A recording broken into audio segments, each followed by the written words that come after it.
ప్రేక్షకులందరికీ కూడా ఆ యొక్క లలితా అమ్మవారి యొక్క అనుగ్రహం పరిపూర్ణంగా కలగాలని మనస్ఫూర్తిగా కోరుకుంటూ మనం ఈరోజు చెప్పుకోబోయేటువంటి టాపిక్ ఏమిటి అంటే, ప్రతి లగ్నము వారికి మనకు మొత్తం 12 లగ్నాలు, 12 లగ్నాల్లో మీరు ఏ లగ్నంలో జన్మిస్తే మీరు చేసేటువంటి చిన్న చిన్న పరిహారాలు ఉంటాయి, చిన్నవి చాలా ఈజీగా చేసుకునేవి. వాటి వల్ల మీరే కింగ్ అవుతారు, మీరే కింగ్ మేకర్ కూడా అవుతారు. ఎందుకంటే ఇవి చేసుకోవడం వల్ల ముఖ్యంగా ధన అభివృద్ధి, మీరు చేస్తున్న ప్రయత్నానికి ఎన్నో ప్రయత్నాలు చేస్తున్నామండి, అసలు ఏమిటో నాకు ధనాభివృద్ధి రావట్లేదు అనుకుంటూ ఉంటారు. ఆ ధనాభివృద్ధి రావడము అనేటువంటిది ఈ చిన్నపాటి ప్రక్రియ వల్ల జరుగుతుంటుంది. అదేమిటి అనేటువంటిది ఒక్కో లగ్నం బట్టి ఉంటుంది. లగ్నం తెలియనటువంటి వారు రాశి నుంచి చూసుకోవచ్చు. రాశి సెకండ్ ఆప్షన్గా తీసుకుంటారు, ఎందుకంటే మనసే మనమేమిటి అంటే మన మనస్సు. కాబట్టి చంద్రుడిని ఆధారంగా తీసుకొని కూడా ఈ సెకండ్ ఆప్షన్గా తీసుకోవచ్చు. లగ్నం తెలియని వారు లగ్నం తెలుసు, లగ్నం నుంచే చూసుకోండి. అదేవిధంగా ఈ మొత్తం వీడియోలో లాస్ట్లో కొన్ని కండిషన్స్ చెప్తాను. మకర లగ్నము, లగ్నం తెలియనటువంటి వారు మకర రాశి చూసుకోవచ్చు. మరి మీరు నిత్యము చేసుకోవాల్సిన దేవతారాధన ఏమిటి? లలితా సహస్రనామాలు లేదా లక్ష్మీదేవి యొక్క స్తోత్రాలు కనుక చేసినట్లయితే మీ పూర్వజన్మ కర్మ తొలగిపోతుంది. గుర్తుపెట్టుకోండి, ఎప్పుడు కూడా మనకు పూర్వజన్మ కర్మ వెంటాడుతున్నంతసేపు అది వదిలిన బాణంలా మనల్ని వెంటాడుతూనే ఉంటుంది. దానికి రక్షణ కవచం, దాన్ని తగ్గించే ప్రక్రియ లలితా అమ్మవారి యొక్క స్తోత్రాలు. మకర లగ్నం వారికి, మకర రాశి వారికి. ఇప్పుడు ఫైనాన్స్ యాక్టివేట్ చేసుకునే ప్రక్రియ ఏమిటి?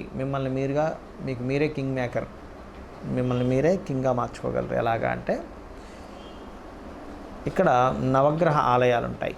నవగ్రహ ఆలయాలలో ముఖ్యంగా మీరు బుధ శుక్ర గ్రహాల దగ్గర నూనెతో, అష్టమూలికా తైలం కావచ్చు, కొబ్బరి నూనె కావచ్చు, నువ్వుల నూనె అయినా పర్లేదు, నువ్వుల నూనె అయితే ఇంకా విశేషం.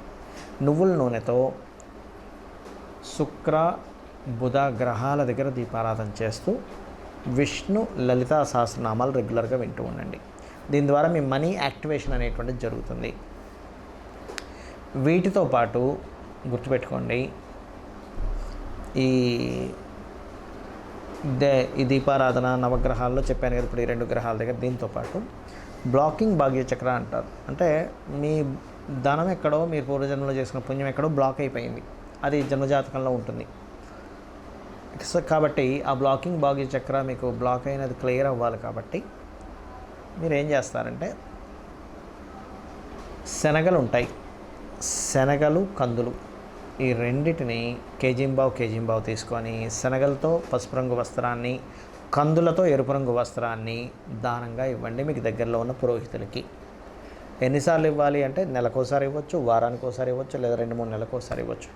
ఇది మీ లైఫ్ లాంగ్ పాటిస్తూ ఉండండి. అప్పుడప్పుడు ఇవ్వడం, దానంగా ఇవ్వడం ఫైనాన్షియల్ గ్రోత్కి ఏదైతే మీ కర్మ అడ్డుపడుతుందో అది క్లియర్ అవ్వడం జరుగుతుంది. అయితే ఇక్కడ మీరు అర్థం చేసుకోవాల్సిన మరొక విషయం ఏంటంటే, జ్యోతిషాస్త్రపరంగా మీరు ఈ ప్రక్రియ చేసుకున్నారు, ధనం పొందుతూ ఉంటారు. కానీ దీనికి వాస్తు కూడా యాడ్ అయితేనే ఆ ధనం మరింత అద్భుతంగా వస్తుంది. అది ఎలాగా అంటే, మీ ఇంట్లో ఉత్తర భాగంలో ఉన్న ఉత్తరం గోడకి వైట్ కలర్ ఉండేలా చూసుకోండి. ఆ ఉత్తరం గోడ మొత్తానికి మధ్యలో, అంటే మొత్తం గోడ ఉంటే దానికి సెంటర్ పాయింట్లో కానీ కంపాస్ పెట్టుకొని మీరు ఇంట్లో ఉత్తరం ఎక్కడ ఉందో చూసుకోండి. ఇలా కంపాస్ పెడితే ఇవాళ ప్రతి ఫోన్లో ఉంటుంది కంపాస్. అక్కడ మీరు పర్టికులర్గా మీరు మీ యొక్క చిన్న లాకర్ ఏదైనా ఫిక్స్ చేసి, మొత్తం బీరువా కాదండి, అర్థం చేసుకుని బీరువా పెట్టేస్తున్నారు చాలామంది తెలియక, చిన్న లాకర్ ఒకటి పెట్టి అందులో money, important papers and gold లాంటివి అక్కడ పెట్టండి. ఖచ్చితంగా కుబేరుడు యాక్టివేషన్ అవుతాడు. కుబేరుడు యాక్టివేషన్లో ఉంటేనే ధనం ఉంటుంది ఇంట్లో, గుర్తుపెట్టుకోండి. అదేవిధంగా ఆగ్నేయం వైపు పర్టికులర్గా మీరు ఏం చేస్తారంటే, గ్రీన్ బల్బ్ ఒకటి పెట్టండి. అగ్ని యాక్టివేషన్ అవ్వడం ద్వారా ఉత్సాహంతో మీరు ప్రతి పని చేయగలుగుతారు. పొరపాటును కూడా ఇంట్లో దక్షిణ నైరుతిలో విలువైన వస్తువులు, పేపర్లు పెట్టకండి, అది డీయాక్టివేట్ చేస్తుంది. కాబట్టి ఈ ప్రక్రియ పాటిస్తూ మీకు మీరే కింగ్ మేకర్ అవ్వాలని, లక్ష్మీ అనుగ్రహం పొందాలని కోరుకుంటున్నాను. మనం ఇప్పటివరకు చెప్పినటువంటి ప్రక్రియ ఏదైతే ఉందో, పాయింట్ నెంబర్ 1, ఇది కంటిన్యూస్గా చేయండి. మీరు రెగ్యులర్గా చేయడం ప్రాక్టీస్ చేయండి. అంతేగాని కొన్ని రోజులు చేసి కొన్ని రోజులు ఆపేస్తే మాత్రం ఈ ప్రక్రియ ద్వారా, నేను ఇప్పుడు చెప్పినటువంటి దానం కావచ్చు, మంత్రం కావచ్చు, వీటి ద్వారా మీకు ఉపయోగం ఉండదు. ఏది రెగ్యులర్గా చేయకపోతే. ఎలా అంటే, చిన్న ఎగ్జాంపుల్ చెప్తాను చూడండి. ఒక వ్యక్తికి చాలా చక్కగా మజిల్స్ రావాలనుంది, అంటే మంచి బాడీ బిల్డర్ అవ్వాలనుంది. జిమ్కి రెగ్యులర్గా 1 or 2 అవర్స్ రెగ్యులర్గా వెళ్తేనే అతనికి బాడీ ఫిట్నెస్ పెరుగుతుంది. కానీ ఏదో వారానికి ఒకసారి, 10 రోజులకు ఒకసారి, 4 రోజులు చేసి మళ్ళీ 2 రోజులు మానేయడము, ఇలా చేస్తే ప్రాక్టికల్గా మనకి ఎలా అయితే బాడీ ఫిట్నెస్ పెరగకుండా అతని జీవితాంతం చేసినా దాని ఉపయోగం ఎలా ఉండదో, సేమ్ యాజ్ ఇట్ ఈజ్ మంత్ర సాధన కావచ్చు. ఇప్పుడు నేను చెప్పినటువంటి ఒక్కొక్క లగ్నానికి చెప్పాను, దాని పరంగా ఆ రాశి పరంగా కావచ్చు, మీరు రెగ్యులర్గా చేస్తేనే దాని ఉపయోగం ఉంటుంది. ఎందుకంటే మీరు చేసే ప్రక్రియ ఏదైతే ఉంటుందో అదంతా ఒక సిస్టమేటిక్ పరంగా మీ యొక్క పూర్వజన్మ కర్మని తొలగిస్తూ మీకు యోగాన్ని ఇచ్చేటువంటి దిశ వైపు ప్రయాణం జరుగుతూ ఉంటుంది. కాబట్టి అది మీరు మధ్యలో బ్రేక్ చేశారనుకోండి, అది అక్కడికి ఆగిపోతూ ఉంటుంది.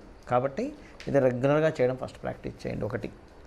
రెండవ పాయింట్ ఏంటంటే కండిషన్స్లో చాలామందికి చాలా కష్టాలు ఉంటూ ఉంటాయి, నేను ఉండవనట్లేదు. పొరపాటును కూడా మీరు ఈ ప్రక్రియ కొంతసేపు చేశారు, మిగతా టైం అంతా కూడా అయ్యో ఇలా ఉంది, ఏం నెగిటివ్ అవుతుందో అని చెప్పి నెగిటివ్ని అసలు థింక్ చేయకండి, గుర్తుపెట్టుకోండి. నెగిటివ్ని పొరపాటును కూడా థింక్ చేయకండి. ఇంకా మూడోది, ఈ ప్రక్రియలో ఆల్రెడీ చెప్పాను మీకు, భగవంతుడికి సమర్పిస్తూ చేయండి అని. ఈశ్వరార్పణ బుద్ధితో ఎవరైతే నాకు సమర్పిస్తారో, ఫలాపేక్ష రహితంగా అంటూ ఉంటాడు శ్రీకృష్ణ భగవానుడు, అప్పుడు ఖచ్చితంగా మనకి దాని యొక్క ఫలితం అనేటువంటిది మీరు ఎక్స్పెక్ట్ చేయకుండా ఫలితాన్ని భగవంతుడికి ఇచ్చేసాను, ఆయనే నాకు ఇస్తాడు అనుకోండి. పర్టికులర్గా ఇంత ఫలితమే, ఈ ఫలితమే రావాలనేటువంటిది మన చేతుల్లో ఉండదు. ఎందుకంటే మీరు అనుకోవచ్చు నేను గవర్నమెంట్ జాబ్ తెచ్చుకోవాలని, గవర్నమెంట్ జాబ్లో చిన్న జాబ్ రావాలా, లేకపోతే అంతకంటే మీరు ఎక్స్పెక్ట్ చేసిన దానికంటే ఇంకా హై లెవెల్లో ఇవ్వాలనేటువంటిది ఈశ్వరు నిర్ణయిస్తాడు. కాబట్టి ఖచ్చితంగా ఈ కండిషన్స్ గుర్తుపెట్టుకోండి. అలాగే ఇప్పటివరకు మనం చెప్పుకున్నది ఏంటంటే జనరలైజ్డ్గా చెప్పాను నేను మీకు. పర్సనల్ చార్ట్స్లో మళ్ళీ కొన్ని మార్పులు వస్తాయి. అంటే ఏంటి, ఇంకొంచెం ఇన్డెప్త్గా, అంటే ఈ గ్రహం ఇక్కడ ఉంది కానీ ఈ గ్రహం ఇక్కడ నుంచి ఇంకో గ్రహంతో కలిసినప్పుడు ఇంకోటి యాడ్ ఆన్ అవుతూ ఉంటుంది. కాబట్టి మీ పర్సనల్ చార్ట్ కూడా చాలా ముఖ్యం ఇక్కడ. అయితే ఇప్పటివరకు మనం చెప్పుకుంది పర్సనల్ చార్ట్లు ఉన్నా లేకపోయినా ఈ లగ్నం వారికి, ఈ రాశి వారికి ఇది చేసుకోవచ్చు. అయితే పర్సనల్ చార్ట్ ఎలా తెలుసుకోవాలి అంటే మీ యొక్క తేదీ, నెల, సంవత్సరము, సమయము, ప్రాంతము కూడా చాలా ముఖ్యం. సమయము, ప్రాంతం వల్ల మీ లగ్నం తెలుస్తుంది. లగ్నాన్ని బట్టి మీరు ఏ దిశలో ప్రయాణం చేస్తే, అంటే మీరు ఏ మార్గాన్ని ఎంచుకుంటే లైఫ్లో ఎదుగుతారనేటువంటిది తెలుస్తుంది. మీ ధనాధిపతిని బట్టి మీకు ఏ మార్గాల్లో ధనయోగం ఉంది, మీ యొక్క ప్రయత్న భావాన్ని బట్టి మీరు ఏ రకంగా ప్రయత్నం చేస్తే బాగుంటుంది, మీ సిబ్లింగ్స్ ఎలా ఉంటుంది, అదేవిధంగా మీరు ఏ దిశలో ఉంటే, అంటే గృహంలో తూర్పు, పడమర, ఉత్తర, దక్షిణాల్లో ఏ దిశలో ఉంటే మీకు బాగుంటుంది అనేటువంటిది ఉంటుంది. అదేవిధంగా ఇక్కడ సంతానం విషయాలు కావచ్చు, పూర్వజన్మ కర్మ కావచ్చు, వివాహ జీవిత భాగస్వామి లేదా పార్ట్నర్స్ విషయం కావచ్చు, మీకు లైఫ్లో టర్నింగ్ పాయింట్స్ కానివ్వండి, అదేవిధంగా హైయర్ ఎడ్యుకేషన్లో ఎందుకు ఆటంకాలు కలుగుతున్నాయి, వృత్తి వ్యాపార విషయాల్లో, అంటే వృత్తినిచ్చే ప్లానెట్ ఒకటి ఉంటుంది, పర్టికులర్గా వ్యాపారాన్ని ఇచ్చే ప్లానెట్ ఉంటుంది. ఆ రెండిట్లో ఏది బలంగా ఉంది, దాన్ని బట్టి జాబ్ చేస్తే బాగుంటుందా, వ్యాపారం చేస్తే బాగుంటుందా. ఒకవేళ వ్యాపారం చేస్తే మీకు కలిసి వస్తుంది, అది ఎప్పటి నుంచి ప్రారంభిస్తే బాగుంటుంది, లేదా మీ పేరు మీద చేస్తే బాగుంటుందా, లేకపోతే మీ ఇంట్లో వాళ్ళ పేరు మీద చేస్తే బాగుంటుంది, వాళ్ళకి అది మరి యోగిస్తుందా లేదా, ఇటువంటివన్నీ కూడా మీ జన్మజాతకాలు ఉంటాయి. కొంతమందికి ఇక్కడ ఉండకుండా విదేశాలకు వెళ్తే బాగుంటుంది, అలాంటి వాళ్ళకి విదేశీ ధనయోగాలు ఉంటాయి. అలా ఉన్నప్పుడు అది తెలుసుకోకపోతే ఏమవుతుందంటే మన జీవితం అంతా ఇక్కడే అయిపోతుంది, వెళ్ళరు, దాని ద్వారా వాళ్ళు సక్సెస్ అవ్వలేకపోతుంటారు. కాబట్టి ఇవన్నీ మీరు తెలుసుకొని ఆ అమ్మవారి అనుగ్రహంతో, నవగ్రహాల అనుగ్రహంతో మీరు సక్సెస్ పొందాలని మనస్ఫూర్తిగా కోరుకుంటూ శ్రీమాత్రే నమః.